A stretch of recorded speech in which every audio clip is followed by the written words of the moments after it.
It's Sports by the Book at the South Point Studio. Here's Jeff Parles. Welcome in. Happy Saturday, everyone. I'm Jeff Parles. It is Sports by the Book here at the South Point Studio. It's the week before the Super Bowl. Why are we doing this already? Our good friend, and my co-host Alex White, under the weather today. Alex, feel better, please. We want you back for next week. With of course, something called the big game here in town. I don't know if you've heard of it. Chiefs, Niners, pretty big game. We'll have coverage throughout the week here at the South Point Studio on the YouTube channel. Myself and Frank Nicotero, and Alex and our guy Sean in the corner over there will be around town having a good time. Basically, all football media is in, so it'll be a lot of fun throughout the week. Vinny Magliulo will be with us later in the show as well. There are less college basketball games than last week on Saturday, where there were 154, but there's still a ton of them today. In the end of after yesterday, there's been by the way, there's been 4,100 games so far this year, Sean. 4,100 games in Div 1 college hoops heading into today. There are not 4,100 today, thankfully for you. You would not have been happy if I give you a list of 4,100. Well, let's dive in. Let's start up. Here we go on a college basketball Saturday here. Starting with the big one at the Garden. Or actually not there first. We'll start with Penn State, Indiana, because this was first in rotation number. I just want to throw this out there real quick, because the way this has been bet overnight has been interesting to me, where this open 6 here at the South Point immediately bet down to 4.5, and now back up to 6.5 on the Indiana side, favored at home. Credit to the Hoosiers for finally winning a game in conference. They beat Iowa earlier in the week at Assembly Hall. They were 4-2 in conference, 3 straight losses to higher end teams, Purdue, Wisconsin, Illinois. If you look at Indiana's resume so far this year, and again, this is not a tournament team. Every good team they played, they've lost to. Every mediocre team they played, they've found a way to win. Penn State home road splits. Again, they beat Rutgers earlier in the week. It's been a misery for the Scarlet Knights this year. Really, just no offense whatsoever. That is their only win away from Bryce Jordan this year. Only one, including non-con. They lost all the neutral site games. They lost the non-con road game. They played no non-con road games, but all the neutrals and the non-con, A&M, Butler, VCU, Georgia Tech, all losses. Their first road win was that Rutgers win on the road. I don't like the spot for Penn State. The number moved too much. If you got the 4.5, 5 on Indiana, I think that's fine, but now I wouldn't push it with taking Indiana, and I don't like Penn State at the number right now. Other games at the noon Eastern that I did not give to Sean real quick, that the numbers have changed that I like. Both are 8-10s. I like 2 underdogs. I like George Mason getting 5. I think that should be where it opened, which was closer to 4, 3.5. I like the Colonials in that one, the Patriots in that one, plus the 5 against the Minutemen. And then I like LaSalle in the Battle of Philadelphia plus 5 against St. Joe's. It's 4.5 behind us. There's still 5s out there. Those intra-Philly games are always tight.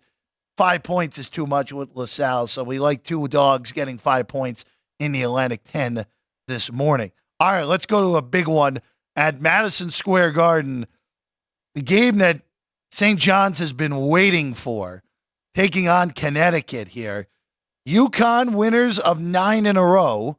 They have not lost since December 20th of last calendar year. So, Sean, you could say they have not lost this year. See? You like those jokes all the time. That's not even a joke. It's a factual statement for once. It's open 3.5. It's now 4. Total open 145.5, now 146.5. So we always talk about on this show, John listens enough. What do we usually talk about with totals? Tempo, right? Usually tempo. And this is going to be a question of what tempo wins out in this game. Now, it's funny. I think of UConn as a more of an over team, especially in the non-con. They play really slow. They're 322nd in tempo. They're 64.8 possessions per game. St. John's, we know they play fast. They're in the top 100, nearly 70 possessions a game. We know this. We've talked about it on the show with St. John's. They have not played well recently. They started 4-1 in conference. They've lost 4 out of 5. Now, granted, their schedule has beefed up over the last 5 games. Should have beat Creighton in Omaha, lost by 2. Seton will hit them with that 26-0 run in the middle of that game, lose that one. Game against Marquette, they lose by 1, fall behind by 12 with 5 minutes to go, almost win the game outright. And then a really just substandard performance in Cincinnati earlier in the week against Xavier, where the X-Men, the Musketeers, were just all over them all the way. I actually like the over in this game. Now, I liked it better. Now, it just moved back to 146, actually, as I was talking, which is good. So this game has started to come back. I liked it at 145.5.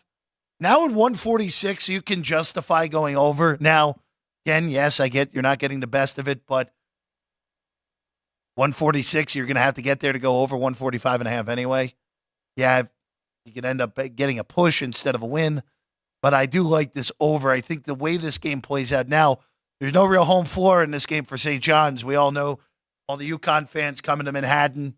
It's going to be, at best, I think, for St. John's, a 50-50 split. Vinny has talked about it as well, that St. John's would like to play their home games, especially this one, probably rather play at Carnesecca on campus. But I like the over in this game. I can't quite get there and bet into Johnny's, but I like this one over a little bit more than anything else. Let's go to Virginia Tech and Miami. This is also at noon. Real quick on this one, because I don't have much to say. Total's been bet up in this game, now 153 across the board. That just legitimately happened in the last 5 minutes, where the whole market went to 153. I get it. I really, with both of these teams, to me, they're both pretty significant underachievers this year. I thought Miami, with the amount that they returned, was going to be a solid, definitely in the NCAA tournament team. They're on the outside looking in. Tech has been a disappointment since the tournament in Orlando that they played.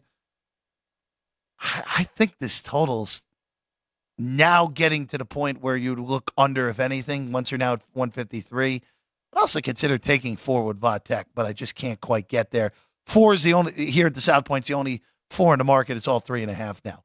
Arkansas LSU is also a noon game. Arkansas 5-point dogs on the road at LSU, 153.5 the total. I would only be looking to betting the under in this game.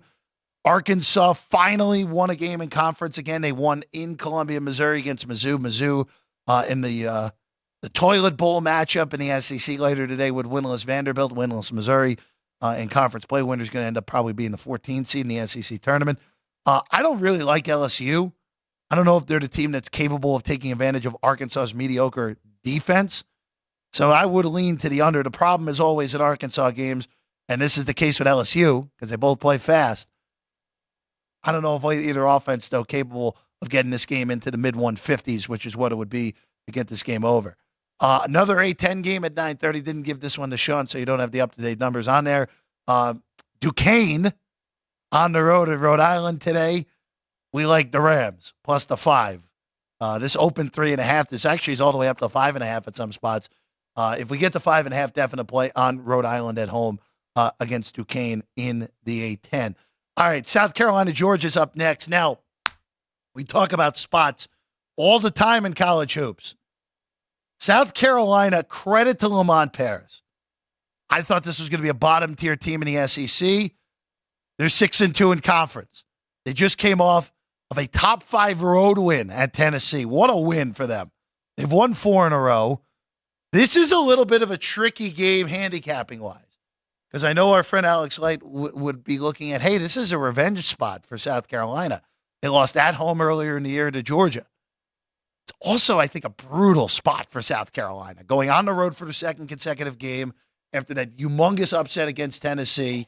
Now you get Georgia, who's coming off of, I think it's safe to say, the grossest non-cover of the year in Power 5 basketball, where they were up 19-2. They were up 10 with 7 minutes to go, and they didn't cover 6.5 at home. lost by 9 to Alabama. They're at home. This is a brutal spot for South Carolina. I laid $1.25 on the money line earlier this morning, down minus 130. It's 1.5 with Georgia. I laid that cheaper money line price with the Bulldogs. If you want to lay the 1.5, no problem with that. You can go ahead and do it. But when it's all said and done here, we still rely on the spot plays here in college hoops. And this is just a brutal spot for South Carolina on the road at Georgia. We're going to lay the money line with Georgia. If you want to lay the 1.5 with the Dogs, I can get behind that as well. Just brutal spot for South Carolina, who they are one of the teams that I'm most intrigued to see where they end up getting seated in the NCAA tournament, because they're non-con. Their best win in non-con, I would say, is Grand Canyon, who is a legitimate NCAA tournament team. But all their great wins have come in conference. Kentucky, Tennessee, the win against Mississippi State's a good one as well. And there's still more opportunities. Get another crack at Tennessee and Columbia, South Carolina at home to get out Auburn. Again, there's only about 3 really quality wins to be had in the SEC this year. 4, I would just say: Alabama, Auburn, Kentucky, and Tennessee. They already missed their shot against Bama. They got destroyed in the second half of that game after leading at halftime. All right, keeping it rolling. Sports by the Book is the show. I'm Jeff Parles. See Vinny Magliulo in a little bit. Going next to Northwestern and Minnesota. Fascinating game here. This is a tough spot for Northwestern. It's a pick.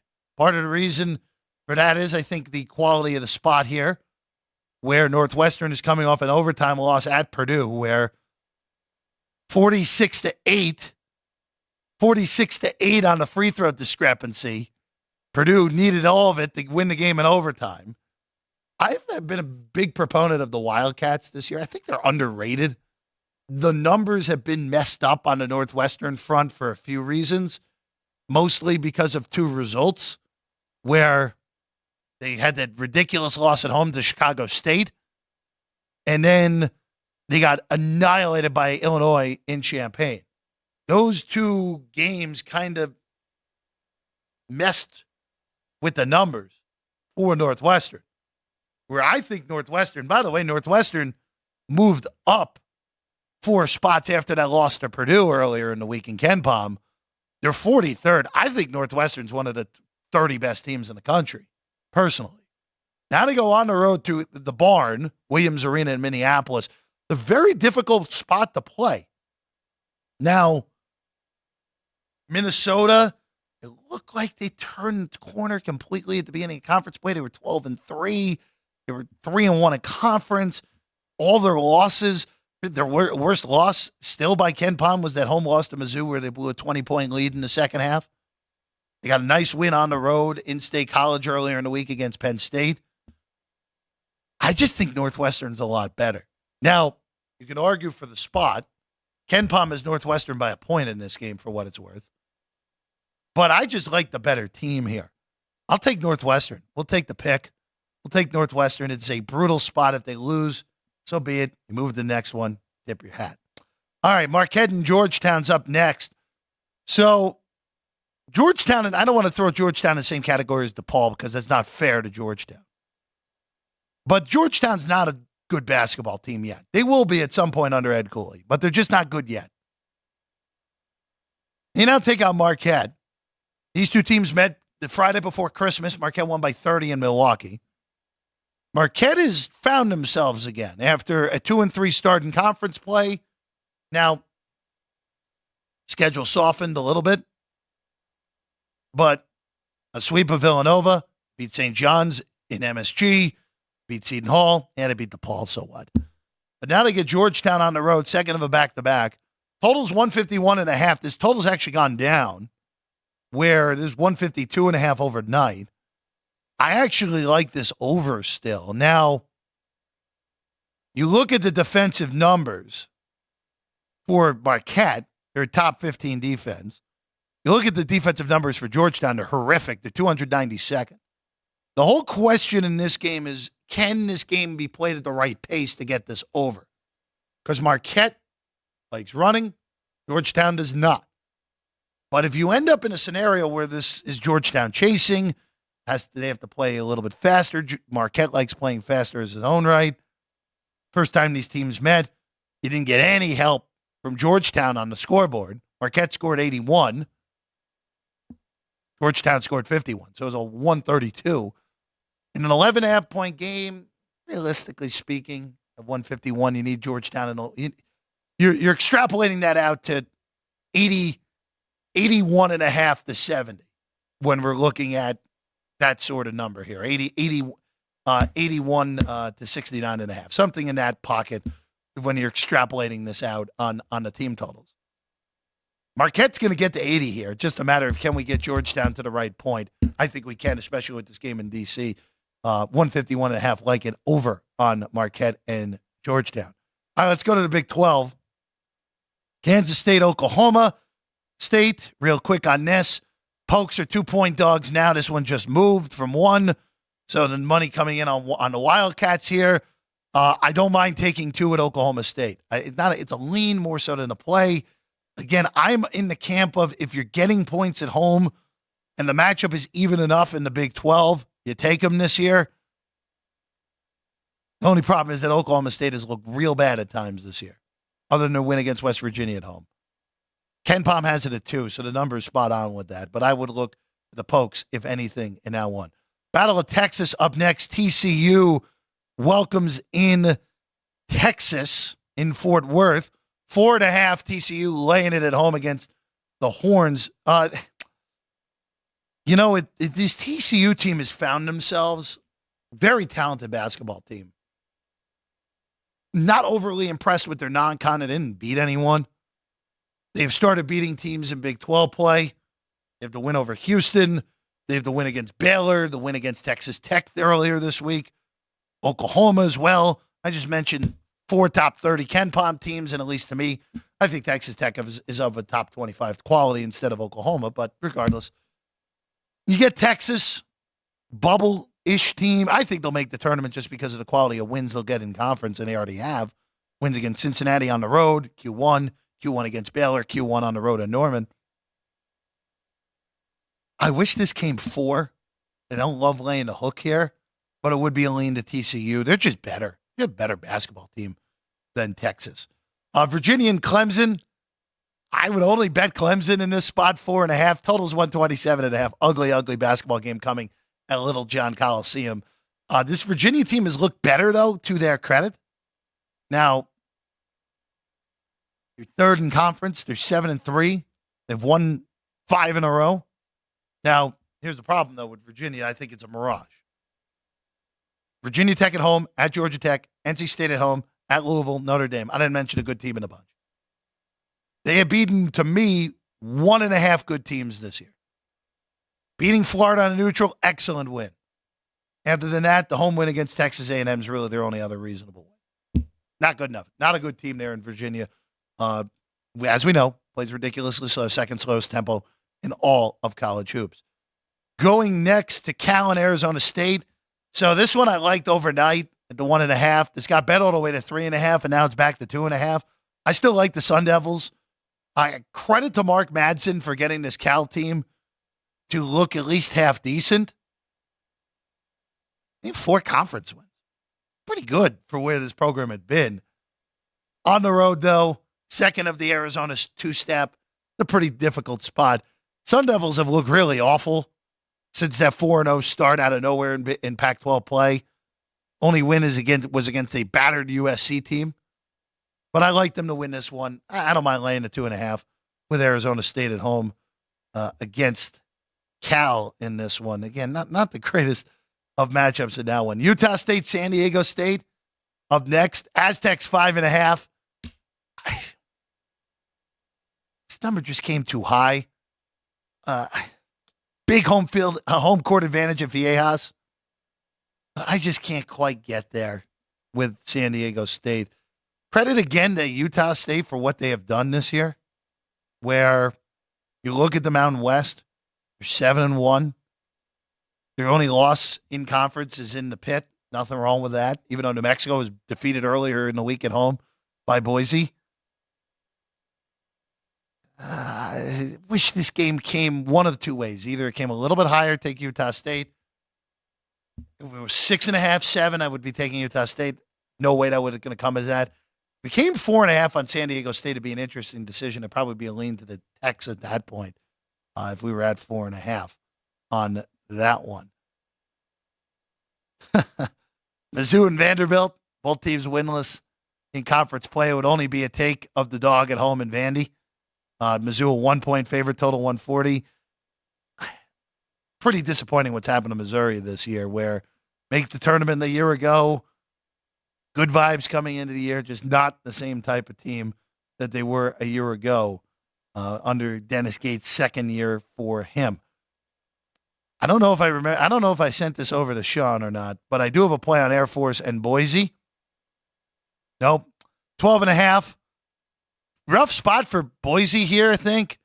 Games at home. They're coming off a really big road win. Now, I don't think Air Force is particularly good. This was 13 on the overnights, now 12.5. Still good on the Falcons. Like going against Boise after that big upset win in the pit earlier in the week against New Mexico. All right, one last one, and we'll take a quick break. Central Florida, 1.5-point favorite, underdog at home against Oklahoma. I wish this game came 3 on Central Florida, and I would take the home Knights, who are coming off a game where they had a big halftime lead against Baylor, and they blew it and did not cover.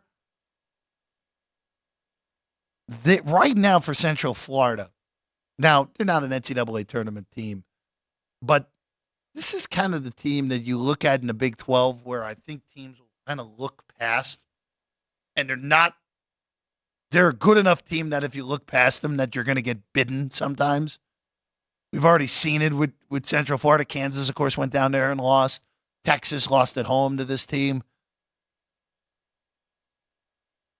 I wish this number just came a little bit bigger, and we'd be taking the Knights. But at 1.5, I can't quite get there on Central Florida for this one. All right, we'll take a quick break. When we get back, some big ones coming, including Kansas, just a dog at home for just the third time since 1996.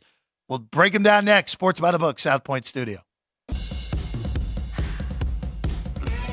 South Point offers all the types of entertainment you'd expect at a first-class Las Vegas resort.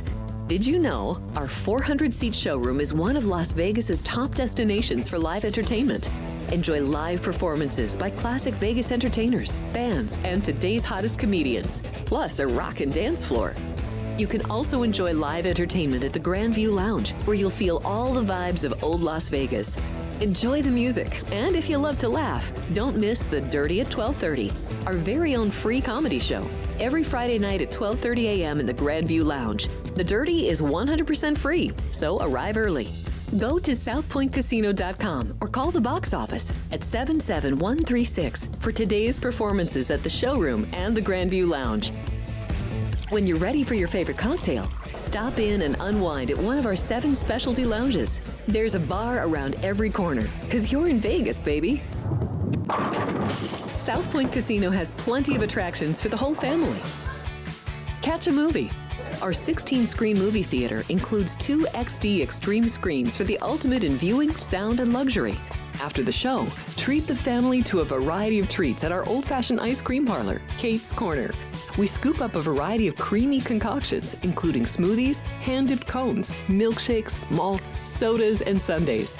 At Kate's, there's something for everyone. And if you've still got time to spare, our bowling center might be right up your alley. Voted Best of Las Vegas, it's a great place for friends and family fun. 64 lanes, a pro shop, snack bar, and arcade. And while the kids are bowling, you can play slots and sip on a drink in the Alley Cat Lounge while overlooking the lanes. For our more serious and professional bowlers, the South Point is also home to a separate tournament bowling plaza.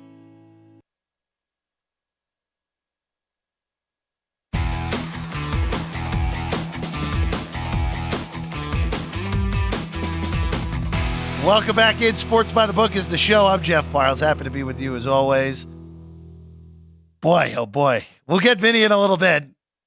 I'm Jeff Parles. We're thrilled to be with you. I feel bad for Alex, who's under the weather this morning. She'll hopefully be back tomorrow. If not, we'll hopefully see her on Monday.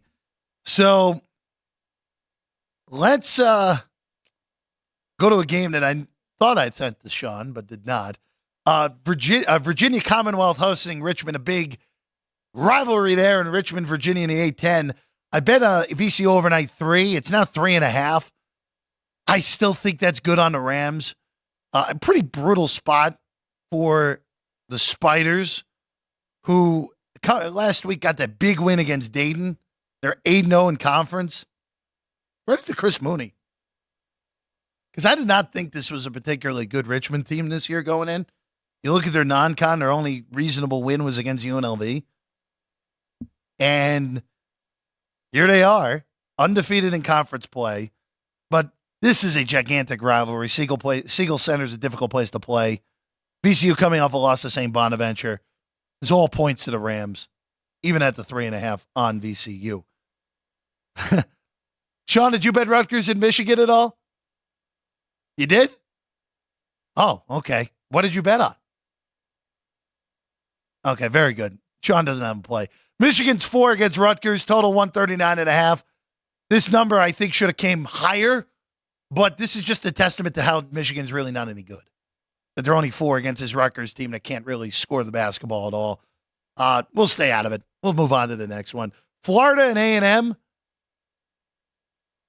This is a really difficult spot for Florida, where they just had they got their signature win on the road, overtime win at Rupp, beating Kentucky. Now you get A&M, a really tough spot for them. Now, the question here, and this did not make my initial list, the question here more than anything is A&M, who, again, has a win at home against Kentucky. Other than that, at home, your second best win at home this year is Missouri. Yeah. They do have the good road wins against SMU and Ohio State, a huge neutral against Iowa State down there in Orlando, but that was when Iowa State was not playing well. Totally different team now. It would be a lean to A&M just because it's a brutal spot for Florida in this one. All right, let's go to the big one. Houston, Kansas. The market is betting the Jayhawks. Unsurprisingly. Kansas opened a 2-point dog last night. It's just the third time they were an underdog at home since 1996. Beat Cincinnati in 96. Beat Baylor in 2021 as a dog at home. They're 2-0. They actually just moved to a pick here at the South Point. It's still one elsewhere. I would highly suggest betting KU before those ones are gone. Highly suggested. Now, you look at the numbers here, and it does point to Houston. Houston's the best defense in the country by a wide margin. They have the roster that it would make sense that they could handle Kansas. As I've said all year with KU, they lack depth. They have, before the emergence of Johnny Furphy over the last few weeks, they had 4 guys who you trust. And they have the best, I would say the best top 4 in the country, with Harris and McCullough, Dickinson, and Adams. But they have no depth. And Houston, to their credit, now they don't have the greatest depth, but they have width and length. They're big. And as has been the case with Kelvin Sampson's teams there in Houston, they pummel you on the offensive glass. And for Kansas, they're not a particularly good offensive rebounding team, but they are a reasonable defensive rebounding team. And for me, this is a very difficult, if you look at just the numbers, it is a difficult shot at Kansas. But we know how the games get officiated at the Fog. This is the first time Houston has played there in a very long time. I very much so lean to the Jayhawks at home. If you can get a point still, go ahead. If you can get an even money line anywhere, I would do it. I think this is the right way to go about it here with Kansas at home against Houston in this one. All right. And there's two quick breaks on top of each other, but we're going to take one real quick because we'll get our guy Vinny Magliulo set up in studio. We'll get his thoughts on this one and much more when we get back. Sports by the Book, South Point Studio. If you're celebrating a special occasion or just love fine dining, you're in the right place. Come experience the crown jewel of South Point restaurants, Michael's Gourmet Room. Welcome. With over 600 different types of wines and magnificent dishes prepared tableside, you'll revel in the rich classic Vegas decor and the best black tie service in the world. This intimate gourmet room has earned accolades galore. Come to Michael's Gourmet Room for an unforgettable dining experience. Another famous restaurant is the Silverado Steakhouse, where you'll find the charm and service that discerning patrons require. From top quality steaks and chops to fresh seafood and desserts, you'll love the award-winning wine list and menu at Silverado Steakhouse. Steak lovers have even more options with primarily prime rib. Catering to hearty appetites, the menu features a variety of flavorful prime rib cuts, dry aged to ensure tenderness, and then seasoned and slowly roasted. Although prime rib is our specialty, it's not the only thing on the menu. There's something for everyone. And if you're craving a taste of Italy, come experience delicious Italian cuisine and the attentive service at Don Vito's. Our culinary team starts with the freshest ingredients and transforms them into traditional favorites. And don't forget Italian desserts. Don Vito's. Savor the taste of Italy. Finally, if sushi is more your style, join us at the popular Zenshin Asian restaurant and sushi bar, where we're serving up the freshest sashimi, nigiri, and sushi rolls. And beyond the sushi, an exciting contemporary Asian cuisine menu. Plus a variety of specialty drinks, Japanese and domestic beer, wine, and sake. Balance your hunger with Zenshin.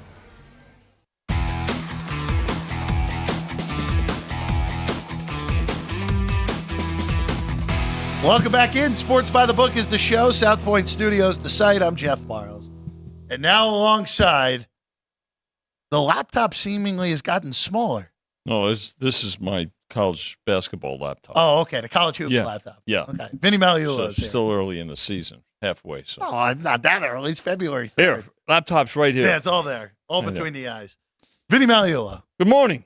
how are you? What do you say, buddy? I'm good. You were. I came in. You were talking about the. Yes, the Kansas game. Which, I got a text. I got a text from my dad, who's watching the show this morning, and he is right. And this will upset my wife, who is a KU undergrad. Oof, that's right. Yes, Kansas doesn't have the depth, but don't forget they have 3 extra players on the floor at all time. A common refrain said by most Big 12 fans through the years of going to Fog Allen Field. Well, actually, I mean Dickinson and McCullough should play today, right? They're both. Yes. But I think Kansas is the deeper team. When you look at Houston, okay, I mean they don't go particularly. They play extremely well and efficient and terrific defense. And the home court. Now, when yesterday we were talking about this game a little bit with Chris Andrews on Football Friday, and remember the game at the time you saw 2.5. There was actually 3.5s on some of the overnights. Yeah, that's crazy which to me. I said to you that this game is going to move, whether Dickinson and McCullough were going to play or not. I mean, I think there would be support, and there's certainly been support overnight and through the morning on Kansas. So, look, these are the other part. Jeff, is we're starting to see, in some cases too, be aware of, the games, the second game of the season between competitors. This one's not it, but as we get through the card today, you'll start to see some of those, and that's something that bears watching too. But of course, injuries, right? I mean, when we get to the Kentucky game, we'll talk about a couple of injuries there as well. There are so many good games, high-end games on this card. Terrific day card. And there's, by the way, a game that just started. Apparently, the environment at Madison Square Garden is exactly what you would expect for Connecticut and St. John's, where, by the way, that game just started. Yeah. The money came in late on St. John's here, because when we started the show, it was at 4, even some 4.5 at times. And Vinny, you closed 3.5 on this game with St. John's. Well, we opened at 3 again overnights. Yes, I put them up about between 6 and 7 last evening. So the game did close with the Huskies as 3.5-point favorites. They bet it up last night, and then we came back this morning. So overall, 2-way action. Look, this is not a home game for St. John's, really, when you think about it. I mean, there's certainly plenty of Johnny's fans there, and but a lot of Connecticut fans there as well. This is a game that Rick Pitino wanted to play on campus. If he had his way, he'd much prefer to have this game on Lou Carnesecca court. So, but not the case. A great crowd there, and Pitino's got people excited about basketball in New York City again, and of course Connecticut, not that far away. So both teams getting backing today in the stands, in the Garden, and certainly at the betting counter as well. Tough ticket, I can tell you that. Tough ticket. Yeah, no, it's a great ticket. Yeah, I mean, and again, this, and again, it reminds me of when I was growing up. There were times, and not with these two teams, but certainly with St. John's, we used to. There were basketball doubleheaders, in college. There were NBA doubleheaders too, by the way, at the Garden. It was, you say, well, who would be? It'd be like maybe the Buffalo Braves. Like the Knicks might be playing the Celtics in the second game, and the Braves and the Washington Bullets at the time might be playing in the first one. You just confused everyone behind the glass on those two teams. The Buffalo Braves, they did have, and then the Washington, the Wizards now. They were the, see, they know. These are historians. They know when I'm around. Pay attention to history, right, boys? That all right. Oh, look at that. See? History minor? Outstanding. Oh, hey, technically my degree is in history. Did you realize that? No, I didn't know that. I thought so. I was a history major. You were a history major. Were you going to be a history teacher, professor? Absolutely not. No. I wasn't. I just needed the I just degree. liked it. I just needed the piece of paper. You Vinny. do. That was you the just one. Need. Yeah, exactly. Yeah. Oh, that's good. Well, that's it does have a Vegas connection. My favorite history professor at the University of Missouri actually was a swimmer at UNLV. We don't have a lot of swimming at UNLV, as you can imagine. I know. Isn't that interesting? The swim team, I think, swam at the Dunes pool. Yeah, but isn't that interesting? The Dunes, where the Bellagio now sits. All right. So, yeah, that was because, and before I moved here, of course, like sometimes you're ignorant on how things are pronounced. He was the first person, Professor Robert Smale, who was like, "Oh, it's Nevada." We're all the 19-year-old kids in Missouri. Like, what are you talking about? It's not. You must say Nevada. It is absolutely Nevada. That's right, we know. Nevada. So pronounce it properly. All right, moving along here, Vinny. So I will ask you one last question on that KU Houston game. Where do you think this thing closes? Because you guys are at pick right now, or Kansas back to 1, I should say. Kansas. I'm not sure where it's going to go back and forth. But again, if Kansas closes a favorite, and we really alluded to this yesterday, that especially with those guys playing, they're the home court. This is a very good home court as well. I think it's the best one in the country. So Kansas will probably it wouldn't shock me if Kansas closes a slight favorite here. Going to the Pac-12 next. Mm-hmm. This is actually an interesting game. The mountain schools taking on each other in Salt Lake City today. Vinny, home road splits in college basketball this year have been even more extreme to me than usual this year. And Utah is a premium example of that. at home this year, Utah has now lost. They have also actually been dominant in conference play at home. Mm-hmm. They beat Wazoo by 22. They beat UCLA by almost 50. They beat Oregon State by 27. They handled Oregon. They handled Washington.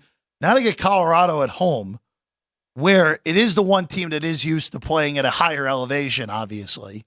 But the market has bet Utah in this game.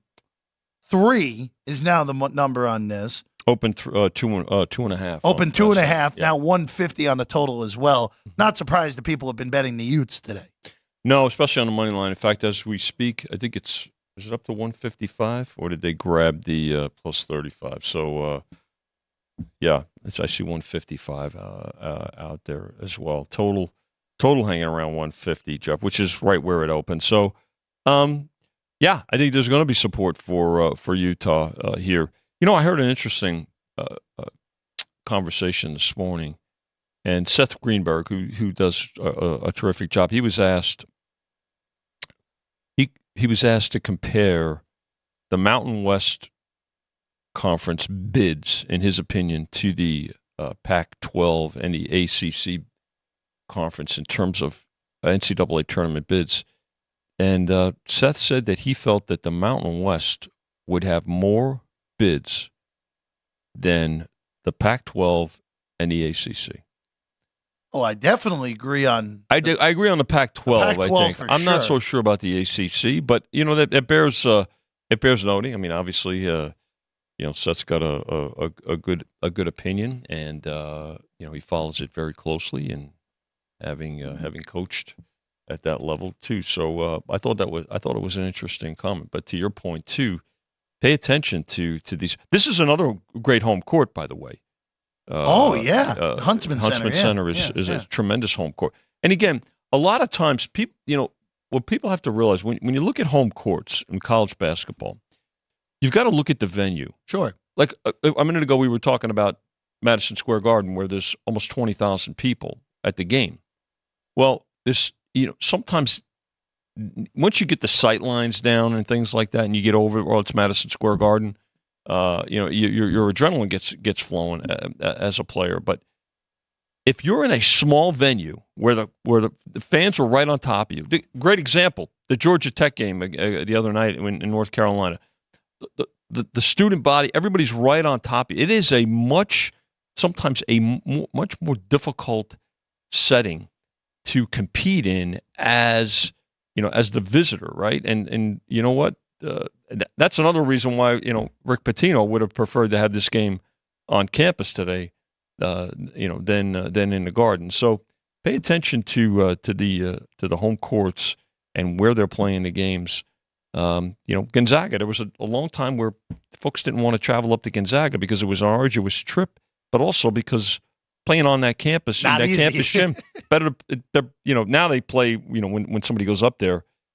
You know, it's typically in Seattle. So, but those are some things that to bear watching, and Utah's another example of that. Michigan State, Maryland, real quick here, Vinny. Not the most intriguing game.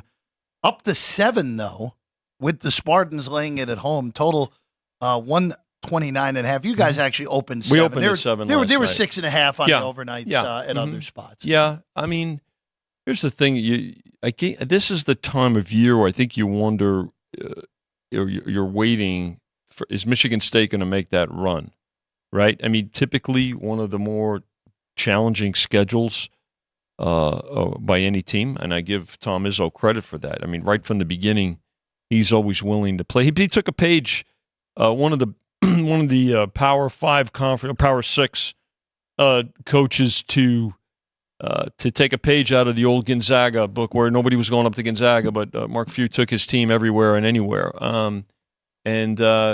But this is the time of year where, if you know, Michigan State starts to assert itself, right? Mm-hmm. This may be one of those games to start get them jump started to where they start making a run and really catch the eyes of the committee. Here's a really good mid-major game up next. The top 2 teams in the Valley battling in Terre Haute today. Mm-hmm. The Sycamores of Indiana State welcome the Drake Bulldogs here. So I actually think Drake has, and Jim Root and I talked about this a little bit earlier in the week. If they were to lose one more game in conference and then lose like in the Missouri Valley final, I still think they would have an argument to be a first four at large because of the quality of their team. Now the problem is their best non-con win. What it was even their best non-con win by the numbers. Toledo. There you go. Toledo at 130th. Yeah. So that's not good enough. They're going to need more help than that, Jeff, I think. Probably. I really do. But they play Drake today, and both of these teams are NCAA tournament caliber teams for certain. Yeah. And I think they're both capable of winning games in the tournament. Drake should have won one last year against a team that ended up making the Final Four in Miami. Yeah. Had them dead to rights, and then Miami had that big comeback at the end of the game to find a way in that round of 64 game.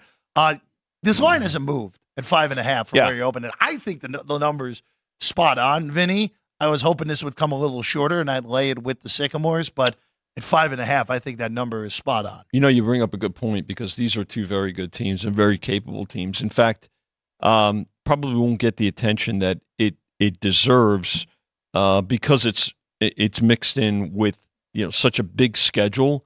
I mean, look at the three highlight games. Well, I guess you could say 4 highlight games today with the St. John's game, St. John's in Connecticut. But you've got obviously the battle on Tobacco Road tonight with Duke and North Carolina. We talked about Kansas and Houston. I think these two teams bear watching, but the fact that it hasn't moved and it's pretty much two-way, it tells me that we put up a really good number here because the general public. This is a game where the general public should watch to get more accustomed to these two teams heading into at least conference tournament. Right? Let's face it, because March now is about March Madness for us starts at the beginning of March with the conference tournament. So you want to start watching these two teams because one of them is probably going to represent the conference. Maybe not both of them, but one of them is going to, in all likelihood, represent the conference. So get a feel for them and get ready for the big tournament. Like you said, Drake, could have beaten Miami last year. They should have. They're up by 8 with 4 minutes to go. I mean, so you want to watch these teams, but not going to get as much handle as it would because of the other marquee games, including Kentucky and Tennessee later on. I want to go to another place that's difficult to get to. Morgantown, West Virginia. I was hoping you would talk about this game. This is to me, I know technically I think by the mileage, Provo to Orlando is longer than Provo to Morgantown. Maybe as the crow flies. No, but you also can have a straight shot from Provo to Salt Lake to Orlando is a straight shot also, but on a few airlines. As we talked about, this is a very difficult spot to get to regardless. Yeah, I'm talking about this compared to what you're saying. There's a lot of zigzag in there. So right? And switchbacks. This was the line I was looking forward to the most today to see where it came. There were some very, very early 9s. Yes. Which seemed nuts. Gobbled up immediately. Immediately gone. Yeah. The 8.5s and the 8s, all gone as well now. Mm-hmm. We now forget the 7.5s. Those are gone too. Yes. We now sit at 7, which, quite frankly, I still think is too many points in this game where, again, BYU was coming off probably their best performance in Big 12 play earlier in the week, where they finally looked. Look, the KenPom loves them. They're top 10 in the country in KenPom, which I think is nuts. But they looked like a top 10 team against Texas earlier in the week. I'll give them credit on that. They looked great in that game. They did. At the Marriott Center. But this number's 2, even at 7, where West Virginia, we talk about home road splits.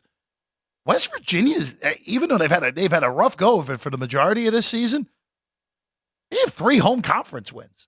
And including Kansas. They beat Texas, right? Kansas, and Cincinnati. Like they beat all the 3 teams that are all top 35 KenPom. Yes. And to me, I don't know if Cincinnati will get there when it's all said and done. Same with Texas. Oof, yeah. But Texas and Cincinnati, with a few right bounces of the ball, could all 3 of those teams could end up in the NCAA tournament. Well, the Big 12, I think, will have the most I mean, a the most minimum bids. of 9. No, the Big there's. I really believe Which, that. by the way, It's the Big 12 best. has 14 teams.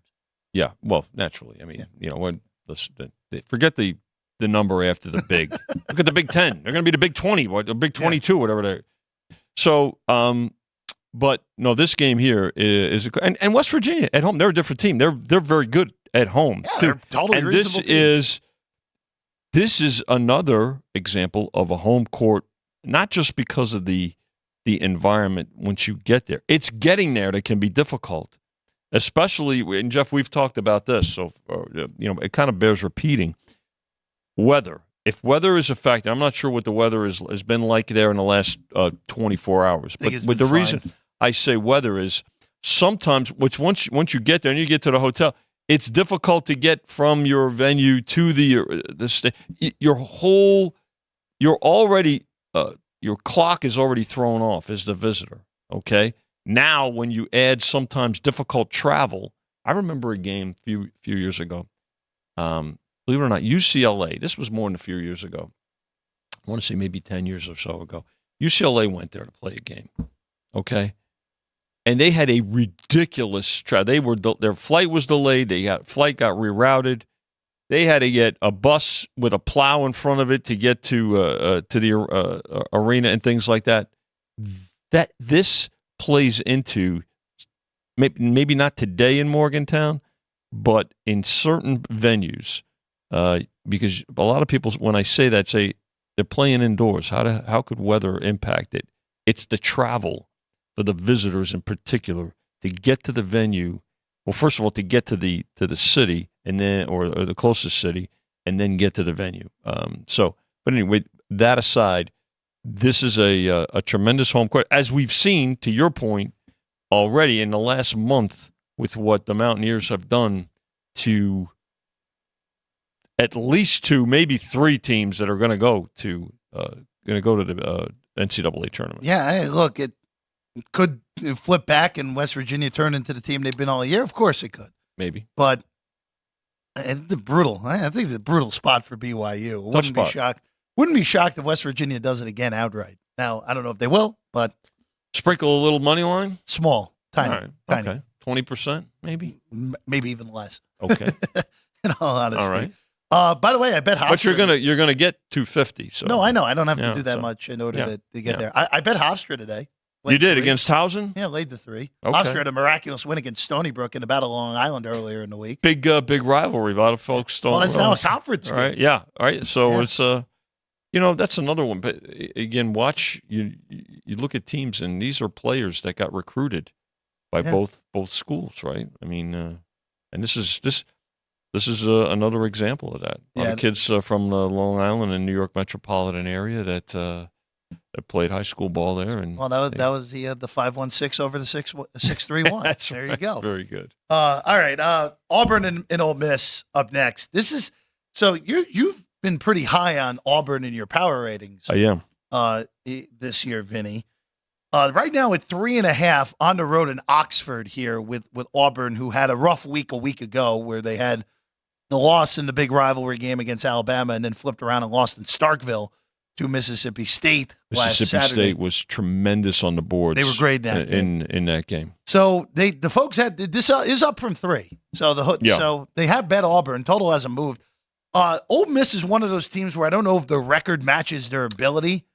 So far this year, the analytics do not like them at all. You think their record is better than I think they are worse than their record is. Worse than their record. Okay. But I still think they are of NCAA quality. I could see them making the tournament, but I 9 seed, I agree with you like that I'd like to see a little bit more out of them. And this is a big game for them to make a statement. And Auburn is, it's a tough stretch for them, right? Another road game in conference play. So, but yeah, this is a tough out here. But they did bet the Auburn Tigers here to from the 3. We used 3 on the overnight. They're up to 3.5. Here's an interesting one in the Big 12. Cincinnati goes to Lubbock. That's a fun road trip as well. Yeah. Texas Tech is 5.5, Vinny. at home. Down. So this is an interesting one. 6, Took the 5, points. 5.5. Yeah. So we're right smack down in Two-way. the middle. Two-way, indeed. I actually think Texas Tech is a little bit underrated still. I will tell you that they're a sneaky good team.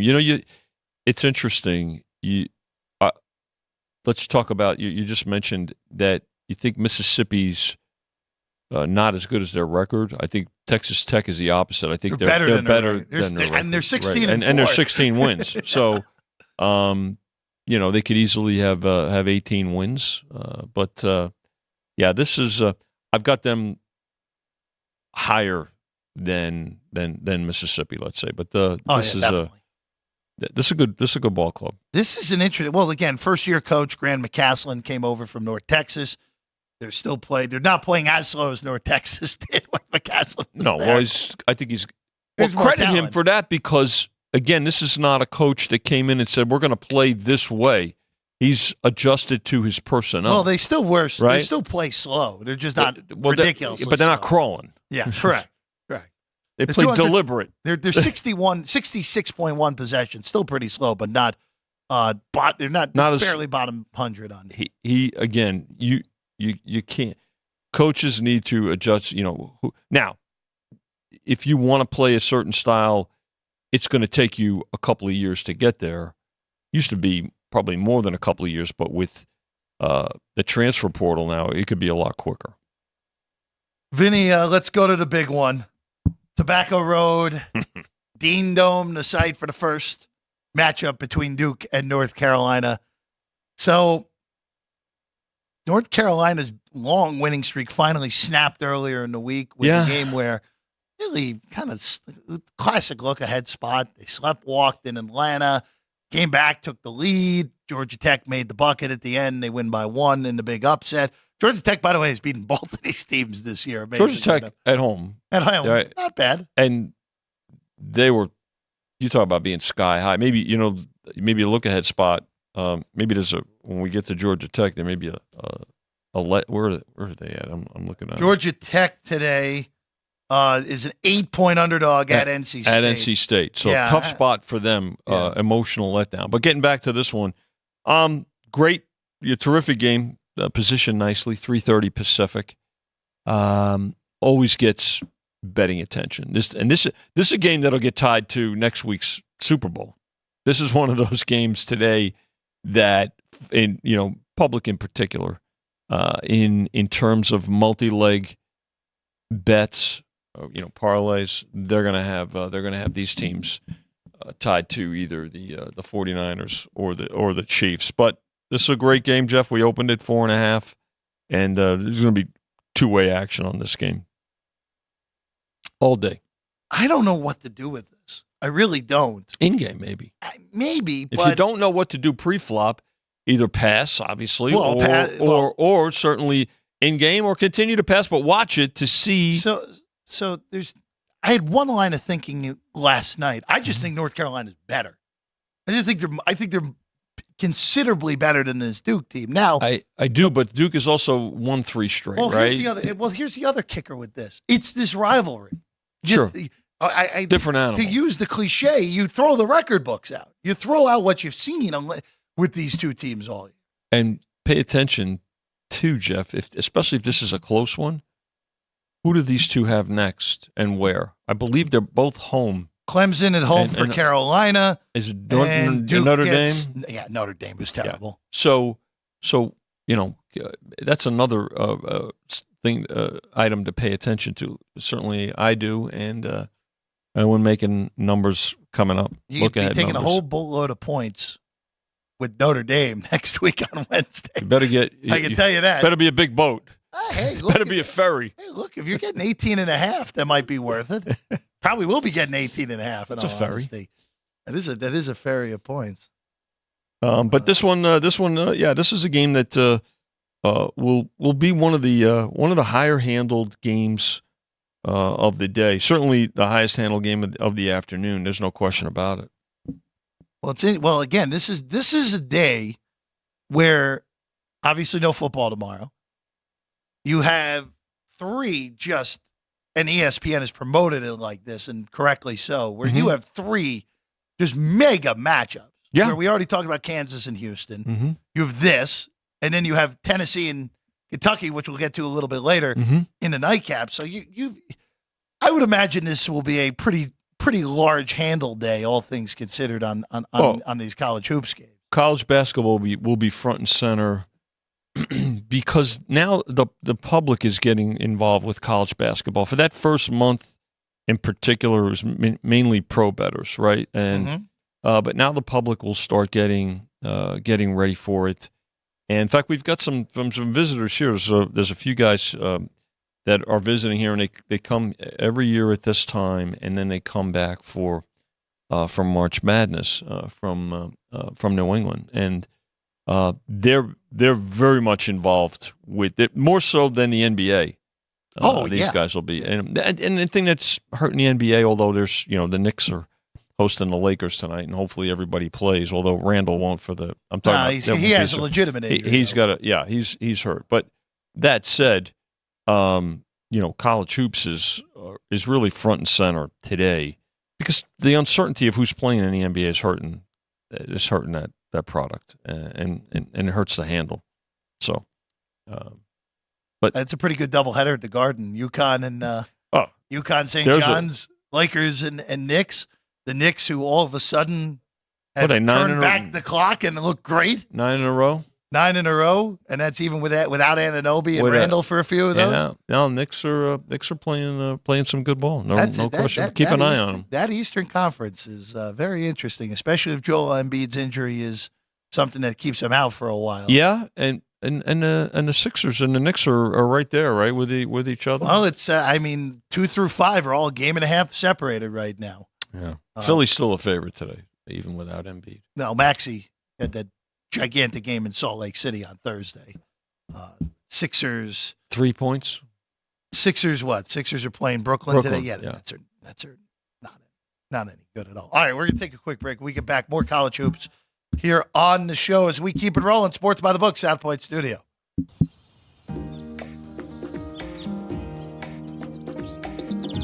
South Point is also proud to provide a variety of relaxing amenities for the guests who want to be pampered.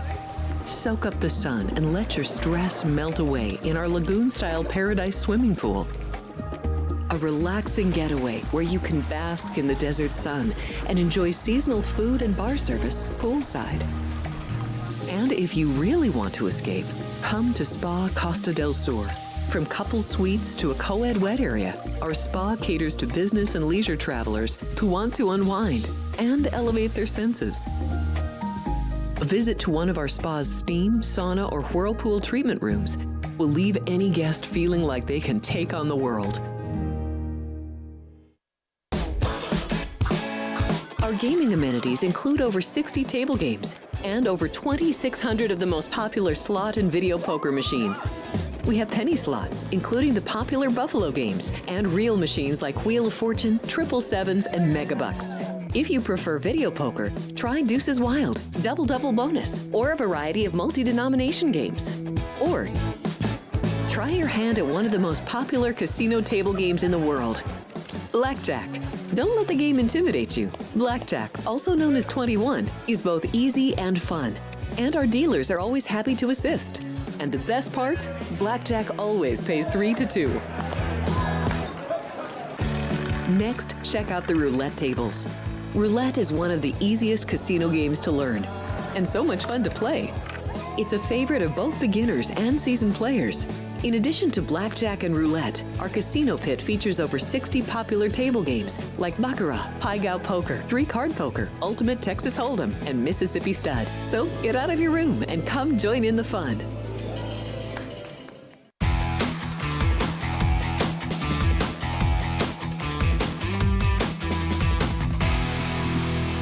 Welcome back in.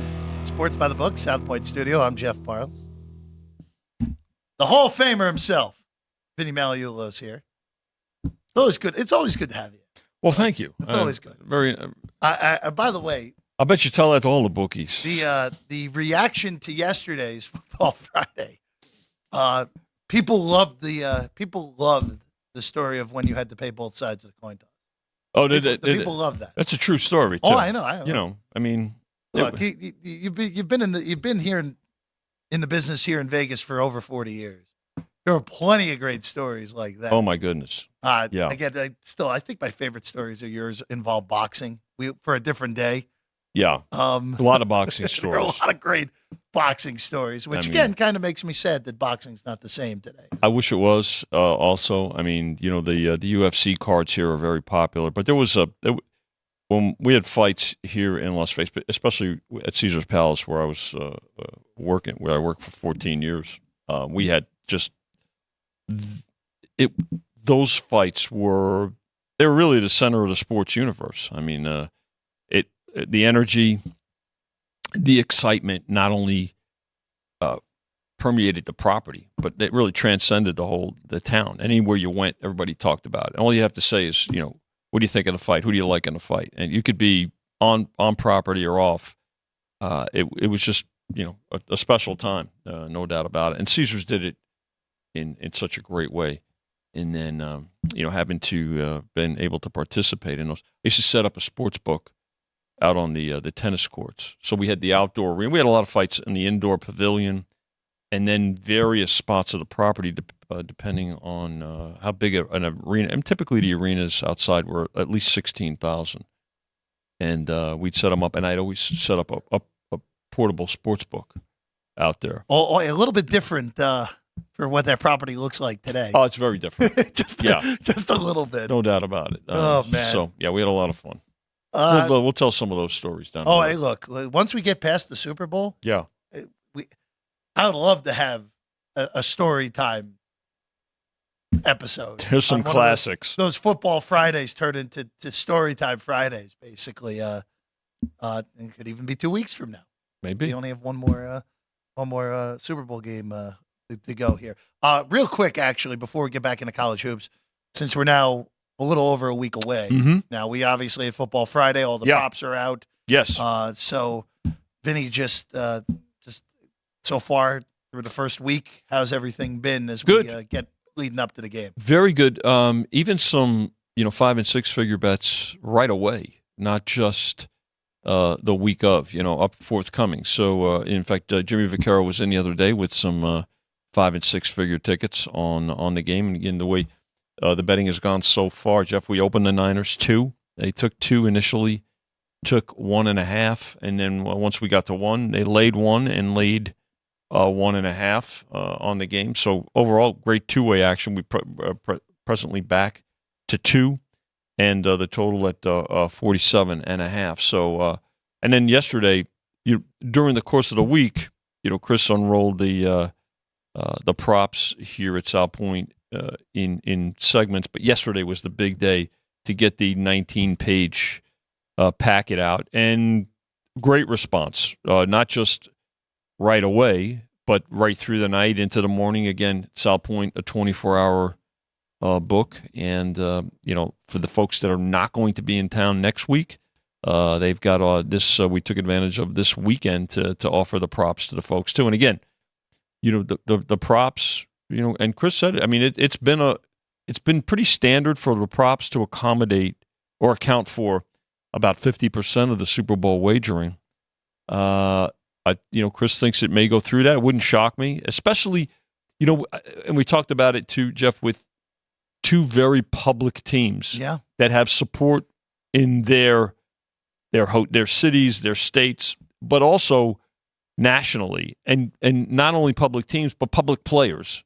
And by that, I mean, you look at, certainly the quarterbacks, especially Mahomes, but the tight ends, right? You've got the running backs. You've got, skill position players that people follow all year with their fantasy football selections and things like that. So I think that's certainly going to add to the props this year as well. So a great response. In fact, one individual yesterday bet over 150,000 on the props, and so nice great action. Great response so far. Shifting back over to college hoops, I'm going to throw a curveball at you here. Go ahead. How about some Ivy League? Let's go, Ivy.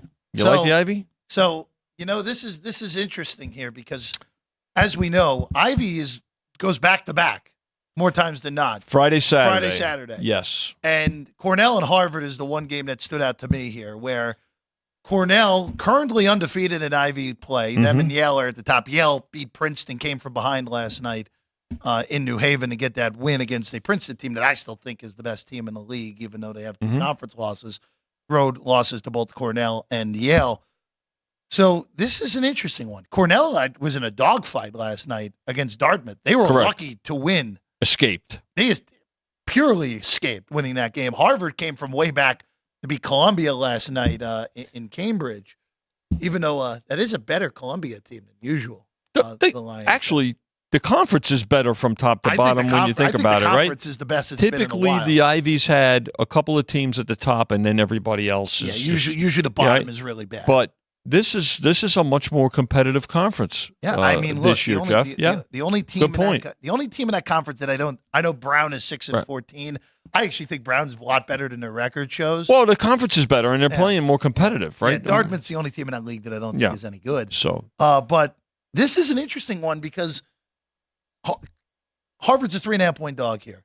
Both teams, they were higher. I mean, I think we used 5 on the overnight. Yeah. So they're taking the home dog here. Both teams though are coming off of big comebacks. Yeah. Yesterday. Mm-hmm. So this is like a really bizarro handicapping spot where the biggest advantage here and why Harvard has been bad is that Harvard played their game last night in Cambridge. Yeah. And Cornell had to take the bus from New Hampshire into Boston. So an easier. Listen, it's not like this. It's certainly not like,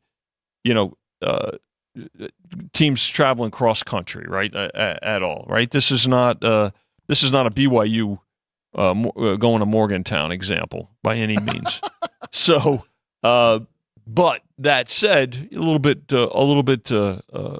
The fact that Harvard's home here, I think, contributes to it. But I also think that, the fact that both of them were in a dogfight last night, you know what? Points maybe even more at a premium. And folks took the 5. They took 4.5. They took 4. So we're just looking for the threshold to get some Cornell money. But to your point, when you're handicapping the Ivies on Saturday, pay attention to who, and most of the time it's everybody, played the night before and what kind of game they had. Yeah, everyone played last night. So Princeton's a 7-point favorite on the road against Brown. Brown actually beat Penn last night. Yale's a big favorite. Yale's against 13 Penn. against Penn. Yeah. That's not surprising. Yale's really good. Those top 3 teams are really good this year. They actually Question is, how many Ivies go?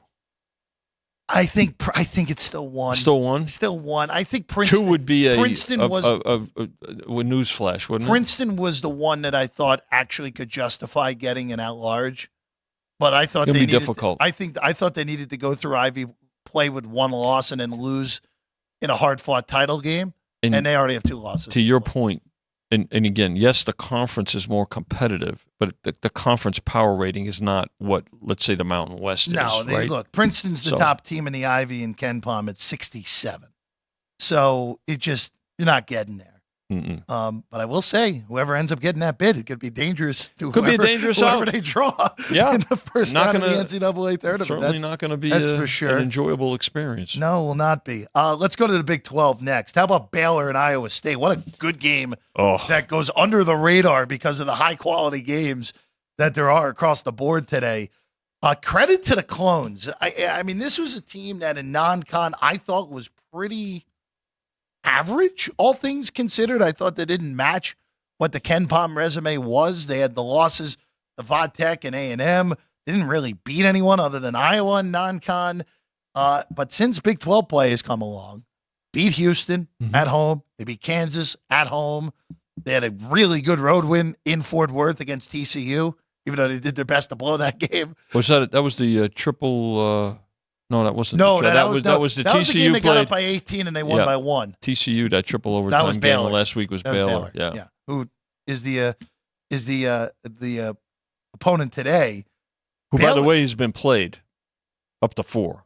Yeah, I'm not. I actually liked Baylor on the overnight. 2.5. Just again, we're going to talk about this all year in these power conferences because with the way that all these teams are pretty darn close. and I would argue the closest that 1 through like 30 has ever been in college hoops. Home court matters so much. Oh, even more so than usual to me this year, Mm-hmm. where ratings-wise, these teams are pretty much dead even to me. I think Baylor, I have Baylor like a half point better. Well, I'm just gonna. Yeah, this is a home court number. Yeah, this is right on what basically the home a court pick'em game, and this is the home so court. I like Baylor because of the home floor. I liked it better in the overnight numbers that were better for Baylor, but even at 4, I still think that's fair on the Bears if you want to delay. I don't know if you can go much north. No, I think this is the most you can do. To your point, Jeff, too, it bears watching. So there's not a lot of neutral. Like the NCAA tournament, for the most part, is going to be their neutral courts. So pay attention to who's got some success and who plays really well on the road. To get ready for that. By the way, I did not give Sean this one, but I know he loves betting the Tommies of St. Thomas. I'm on the opposite side today. I have the Ruse of UMKC. You do? He loves saying. Two-way action, not at the desk, but in the studio. Sean is. I'm pretty sure Sean has bet the Tommies the last month every Saturday. You cashing? Half and half, right? Yeah. 3-1. You're making money. 3-1's better than 2-2. There you go. That's fine. You're 2-2. You're losing. Yeah. Down to juice. Right? Yeah. Kentucky and Tennessee's next. Another primo game, Vinny. Yes. And so we've talked about Kentucky. They play no defense. They don't even attempt. Tennessee, this is a weird one. This is a weird Tennessee team for me, where the analytical numbers are awesome. They play faster than Barnes has normally wanted them to play in the past. Their defense is still top 5. Their offense is around where it's been in the Barnes era, from about 20 to 35. They're 31st. They're also coming off earlier in the week. Both teams lost earlier in the week. Well, Kentucky lost in overtime. At home, in overtime. With I think Wagner and Edwards missed that game. Yeah, and then they're questionable, or I don't know if they're playing today. You have to try to find out if they're playing today, because otherwise Kentucky is, if they're in the game, if you see this number ticking up beyond 2 especially, then that tells you that the word is that they're going to play. Tennessee lost earlier in the week at home to South Carolina. South Carolina is sneaky good. I don't think it's sneaky anymore. I think they're legitimately Well, you're good. right. They're not a secret. Now, granted, we talked about it earlier in the show. I moneylined Georgia today against them because I just thought it was just a vicious spot. A little letdown, maybe. It's just a vicious spot. Another for South home Carolina. court type of play, right? Yeah, and the only thing that South Carolina really had going for them is a revenge spot for them, because Georgia beat them in Columbia earlier in the year. Also, Georgia had probably one of the worst non-covers of the whole year earlier in the week. But back to this Tennessee-Kentucky game, it's very rare you see the second best defense in the country, according to KenPom, with a total of 159 in the game. But based off of what the pace is going to be, I actually think that total is coming in low, especially with the game at Rupp. And you said it. Look, make sure you find the injury report, see who's in, see if Wagner and Edwards can go.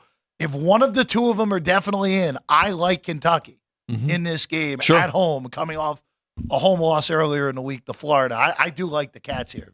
Well, again, the other thing is this. The other thing you could do is play Kentucky or wait for the in game too, right? Or both. Oh, I might do both. Who knows? Never know. I'm thinking I could see you on Kentucky at Pick'em, and then pressing if one or both, especially if both of them are in the game. So I will say, in-game in the middle of the day, well, for this one will be fine, but earlier today may be an issue for me. I'm taking a cooking class today. You what? A cooking class. I gotta be like our guy Sean back there, who is, of course, the chef of the group here. Well, I understand that, but he didn't take his cooking classes during Super Bowl week. No, there's no football this weekend. It's college basketball. Hey, look, it's okay. I have all my bets in already. I can tell you right now, Emeril Lagasse didn't go to cooking class this week. Oh, yeah. Oh. By the way, that reminds me. Good for you, buddy. Hey, look. What are you cooking today? Did they tell you? Yes. It's it was a Christmas gift. Okay. So it is it is an Asian cooking class. We going? Is it you going to beat Bobby Flay? I hope not. Is this something no one wants that. Is this something we can put a number on? If it's Flay, I mean it's Flay minus. There's not a big enough number at that point. Wait a minute. We can get under his skin. The Giants got beat, so they're not playing in the Super Bowl. We can get them distracted. Get Turtle involved. Moving along. Mississippi State, Alabama, tied right now 9. Up to 9. Right. 156.5. I don't love laying big numbers with Bama. So one of two things happens with Alabama pretty much in every game at this point, Vinny. Yeah. They're making their threes, and they're a locomotive you don't want to get out in front of. Or they're not making their threes, and they're capable of losing to anyone in the SEC. Including a very good rebounding Mississippi State team. Right? Mm-hmm. So, the folks have sided with the home team here so far, Jeff, with Alabama. They laid the 8. They laid 8.5. So up to 9. Total. Actually, the total has not moved. We've got a better handle on totals now, and that's not a real surprise, right? Compared to earlier in the season. By now, everyone's we know who in the same teams boat. are who we thought they'd or who they are. Yeah. They are who we thought they were. They're not letting you off the hook, though. But the thing about it is that it's a big number. You're asking a lot here, and you're asking for Alabama to play some defense here to cover this number too. It's not just about scoring, right? And not something they particularly enjoy doing. They'd rather outscore you running up and down the court. Wazoo up next. This is the Apple Cup on the hardwood. Wazoo at Washington, game in Seattle. Pick on this one, Vinny. Yeah. This is, Wazoo to me is pretty clearly better. Number dictates that. But you're on the road. You're in an environment where the Washington fans will actually show up for this game. Oh, yeah. It is very hard for me to take Wazoo in this spot, even though I have them a few points better, or not a few points. Look, I guess 2 technically constitutes a few points better, but I do think Wazoo is the better basketball team to watch. I think so. Washington State too, with a win over the Arizona Wildcats. Sure, as double-digit dogs on their resume. It's a this popular year. thing to do in the Pac-12 this year. So the other part about this kind of game, and a lot of the games that we're talking about actually, is that there's a lot of juice. When I say juice, there's a lot of adrenaline flowing with the players, because these are players that were recruited for the most part by both teams. They are now going against former teammates too, so there's a lot of emotion in these games, more emotion than a lot of other games on the schedule. So, and that's another reason why to kind of pay attention to who they have next and where they're at and what that number is too, because these games can be physically draining, but they can be emotionally draining as well. And again, the emotion part comes into play considerably more, I would say, overall on average in the college game than it does in the pro game. Keeping it here, Vinny. I actually, in this next one, talk me out of this real quick, because I know I'm not going to like myself by about. Is this a DePaul reference? By about 6:40 p.m. local time here in Vegas. I like the Blue Demons plus the points here. You do torture yourself too. It's just one of those where Xavier played their best game of the year basically earlier in the week. Good point. That's again. Follow up that an emotional game, maybe, or a big game with perhaps a letdown spot. They were great on the road. They were great against St. John's. That did not look like the team we've seen. Who's Xavier have next? Xavier has Villanova next. It's a shame, because Creighton is the game after Villanova. If you have those games flip, it really would be the perfect hey, let down after great performance and look ahead put together, which would have been definite play on DePaul. Look, DePaul is awful. They are a horrible basketball team. They're 3-18. They fired their coach already in the middle of the year. Yeah. They're completely non-competitive earlier in the week against Seton Hall. Show some pride, Blue Demons. All you got to do is lose by 13, and we're happy here, Vinny. Or let's see. Yeah, 13. Now up to 13 and a half. They laid it. They laid the 13 with Xavier. And when I before we knew that Alex was going to be under the weather today, I texted Alex last night, and her first reaction was, "Really, DePaul? They're on the list." That might be what set her over the edge. Yeah, maybe. You know what? I wouldn't. By the way, Alex, get well. Yes, please get well. Please, for sure. All right, one last one before we get out of here. Vinny. Yeah, the big one in the WCC. Oh, St. Mary's Gonzaga. St. Mary. Look, both of these teams this year.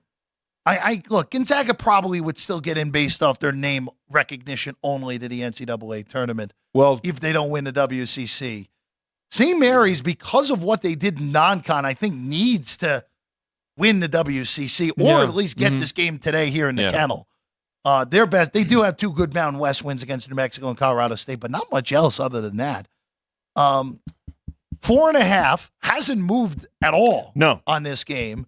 Which kind of tells me that St. Mary's is probably the right side here if this thing hasn't moved at all, Vinny. Yeah, I mean, it's this game will get the majority of play is going to come in tonight. So this will be not only a popular game. These are the two most popular teams in recent years in the West Coast Conference, Jeff. This will be a get-out game of sorts or a gravy game tonight. You know, it'll get the late play, obviously, and televised as well. So. The fact that this game is not a bigger number, too, than now these have been the best teams in the conference for a number of years, but typically you would see it a bit higher, right, than 4.5. Gonzaga is not the Gonzaga of the Drew Timme years, and even before that. The conference overall, which has been surprisingly competitive in the upper half in recent. Conference is going through a transition. The conference is not as good from top to bottom as it was. I think the Mountain West from top to bottom is a better conference. Overall. I don't think that's for debate. Yeah. But this one's going to. But that said, a big rivalry game here, and it's a game that both teams really need on their resume because you would think by now that we would be talking about Gonzaga as a definite tournament team. I'm not convinced of that right now. They are. I mean, they've beaten no one this year. Yeah. I mean, have gotten beat. Yeah. I mean, look, even St. Mary. I was just saying, St. Mary's was lacking quality wins in non-con. St. Mary's win against New Mexico is by far the best win between the two teams. Yeah. No question. Then Colorado State's the second best win between the two teams for the two of them. So, I mean, again, now I said that the Mountain West is better. I'm talking about from top to bottom when you compare all of the teams. I don't think. I mean, there's two teams in the 300s in Ken Palm in the WCC. Yeah. Portland and Pacific, who Gonzaga needed everything they had. They've been life and death against the bottom tier. No, I just other than that game against San Diego, and then earlier this week where they just annihilated Loyola Marymount. This is the weakest team Few has had in a very long time. Yeah. Which, again, the one thing I will say, next Saturday, Vinny, in the middle of conference play, a very random Gonzaga trip to Rupp Arena to take on Kentucky next Saturday. Good for them. If they win that game, it's a whole different conversation. It's a bigger game for Gonzaga than it is for Kentucky. Not that Kentucky, is not going to be mindful of that either. No, I mean, look, Cal will have his team ready to play. Oh, yeah. Again, pay attention and let's see the status of Wagner. I hope Wagner and Edwards play today. That's you talk about a rivalry game as well. Yes, Louisville and Kentucky is a rivalry game, but so is Tennessee and Kentucky in all sports. Before we get out of here, Adam Zagoria, of course, covers college hoops for the New York Times now, has been around for a long time. DJ Wagner is a game-time decision today. Yeah. So we don't know about Edwards. Nothing about Edwards yet? Nothing on Edwards yet. Still questionable. Yeah. Okay. Scour those wire injury services for player information. Good to be with you, Jeff. Good to be with you as well. Good work by our crew as always. Alex White, please get better. Get well, Alex. Please get better. I'm Jeff Parles. We'll see you again tomorrow, 8:30 in the morning, right here at Sports by the Book.